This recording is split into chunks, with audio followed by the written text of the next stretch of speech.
And now, live from the Coca-Cola Southwest Beverages Porch.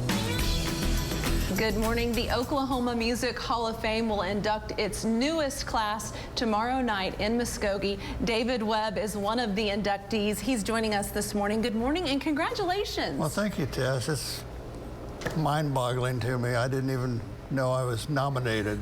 Right, so you've had an impressive career. Started in 1963, hanging posters for Jim Halsey. You've had a lot of titles over the years: music producer, record label talent scout, artist manager, promoter, VP of the National Grammy Board, and now an inductee of the Oklahoma Music Hall of Fame. How does that last one sound to you? It sounds great. When Tony Corbell told me, anybody who knows me know I talk a lot, I was speechless, and I'm still stunned.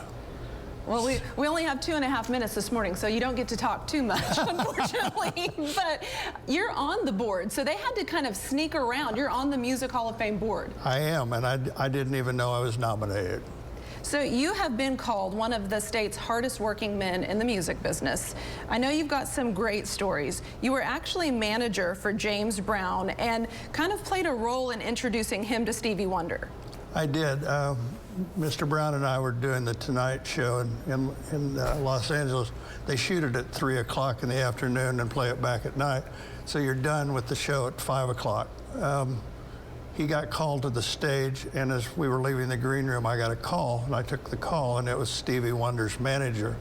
And he asked me what we were doing after the show, and I said, well, Mr. Brown and I and his wife, Effie, were going to Musso and Frank's in Hollywood. It's a great steak place. And he said, do you mind if we tag along? Mr. Wonder has never met Mr. Brown. So everybody says they would like to be a fly on the wall. I got to be a fly on the wall at dinner with Stevie Wonder and James Brown telling each other their life stories. It was a defining moment in my life, needless to say. I imagine so. Well, you've worked with some huge names, folks around here, you know, Roy Clark, Journey, Bob Seger, Leonard Skinner, Pink Floyd, Garth Brooks. I mean, the list goes on and on and on. How would you say that music today has changed since you started in the career back in the 60s? Wow, that's an interesting question.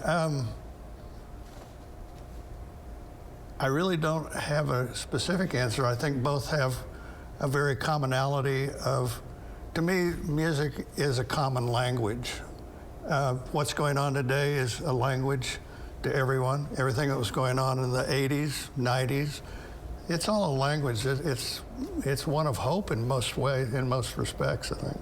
Now, you also produced the musical Nunyahi with Becky Hobbs. Correct. Or Becky Hobbs. You're EPing on that, too. You're still an executive producer. Was that your first musical? That's the first musical. I've been in plays in college and stuff like that, yes, but I had retired from a company called IMG, and Becky called me one day and said, I wrote a musical. I need a producer. Will you come on? I said, sure. I thought it was a one-year deal at the Hard Rock, and we're in year 10.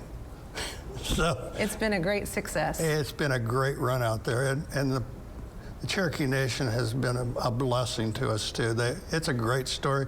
It's a true story, and Becky wrote the script with Nick Sweet. There's 18 songs in the musical, and she's written all 18 of those songs. She's a brilliant songwriter. David, congratulations to you. All these years later, still working in the business. We want to let folks know about the other inductees to the Hall of Fame. We've got Ricochet, Brian White, Timothy Long, Verlin Thompson, and Jerry Huffer, as well as Shelby Eicher. The Oklahoma Music Hall of Fame event starts tomorrow night at 6:30 at the Muskogee Civic Center. There will be live performances along with the induction ceremony. I'm fortunate and excited because I'll get to MC the event. Tickets still on sale. You can find those at newson6.com. Thank you again, David. Well, thank you, Tess.